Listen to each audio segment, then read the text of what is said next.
अस्पताल से छुट्टी उनकी हो गई है। हाथ में हनुमान चालीसा लिखी हुई जो छोटी सी पुस्तक उनके पास, हाथ में शंख, उनको प्रतिमा भेंट की गई भगवान हनुमान की, और उसके बाद शंख ध्वनि। और अब नवनीत राणा कुछ कह रहे हैं। महिला ना थोड़ा धक्का कमी दिया। महिला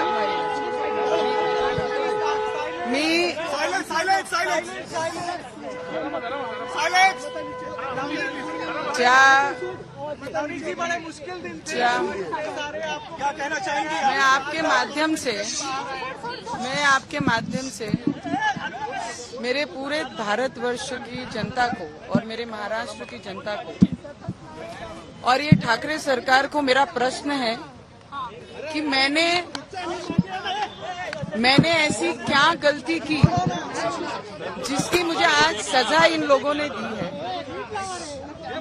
मैं ये बोलना चाहूंगी, अगर हनुमान चालीसा पढ़ना और श्री राम का नाम लेना अगर गुनाह है और उसके लिए मुझे 13-14 दिन की सजा ये सरकार ने दी है, अगर हनुमान चालीसा और राम भगवान का नाम लेना अगर गुनाह है तो 14 दिन नहीं 14 साल रहने को मैं जेल में तैयार हूँ। अगर ये लगता है कि वो एक महिला की आवाज जेल के माध्यम से अगर दबा सकते हैं तो 14 दिन में महिला दबने वाली नहीं। हमारी लड़ाई जो है वो भगवान के नाम की लड़ाई है और मैं आगे भी उसको कंटिन्यू करने वाली हूँ।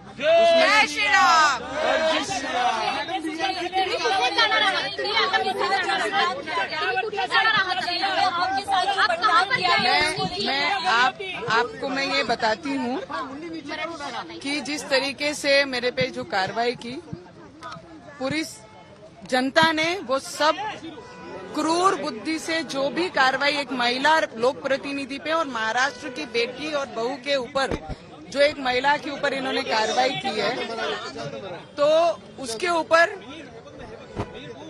सभी को अफसोस है और मुझे भी। मैं सभी को आराम से बोलने वाली हूँ। एक तो पहले मुझे जिस तरीके का जो ऑर्डर हमारे न्यायालय ने दिया है उसका मैं सम्मान करती हूँ, आदर करती हूँ, इसलिए उस पर्टिकुलर केस पे मैं कुछ बात नहीं करूंगी। पर जो मेरे पे अन्याय हुआ लॉकअप से लेकर जेल के प्रशासन से लेकर सभी जगहों पे, उसका मैं आप लोगों को डिटेल में बात करूंगी। आप लोग सिर्फ मराठीतच बोलणार आहे।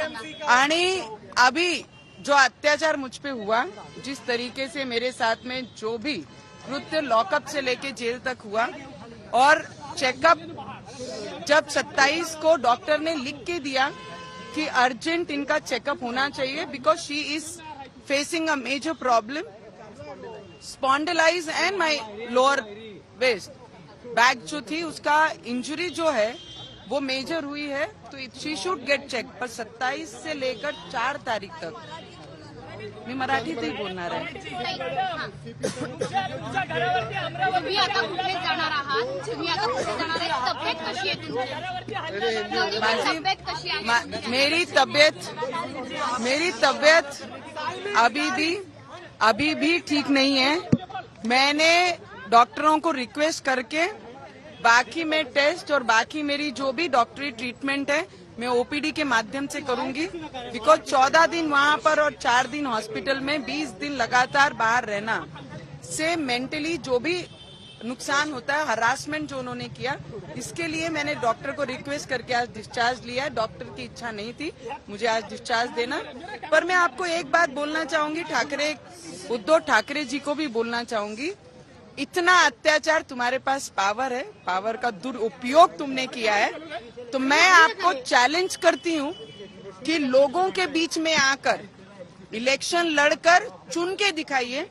महाराष्ट्र में कोई भी डिस्ट्रिक्ट आप चुनिए और लोगों की सेवा करके चुन के आना किसे कहते हैं, वो वहाँ खड़े रहिए और आपके विरोध में आपके सामने मैं खड़ी रहूंगी और चुन के आपने दिखाना कि महिला ताकत के सामने और ईमानदारी और मेहनत के सामने किस तरीके से चुन के कौन आ सकता है।